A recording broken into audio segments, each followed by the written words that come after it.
दरभंगा ग्रामीण में तय है कि 7वीं बार ललित कुमार यादव ही नजर आएंगे। ठीक है। दूसरा तय है कि इस बार तेजस्वी जी का सरकार बनेगा। पूरे बिहार में धूमधाम से मनाया जाएगा, दिवाली की तरह मनाया जाएगा। तेजस्वी जी का सरकार आएगा तो रोजगार मिलेगा युवाओं को, सबको रोजगार। जो तेजस्वी जी वादा किया आज तक वह वादा पूरा किया है। जो भी वादा किए हैं तेजस्वी जी वह वादा सब सफल रहा है। और जो भी वादा किए हैं किया है ना, रोजगार देंगे, सिंचाई, पढ़ाई लिखाई, कमाई, सब एकदम तय रहेगा और सब कार्य होगा।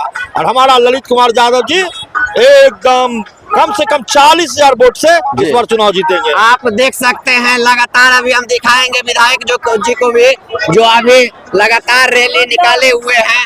सर प्रणाम। पूरा एकदम जहां जा रहे हैं वहां सर आपका चर्चा हो रहा है सर।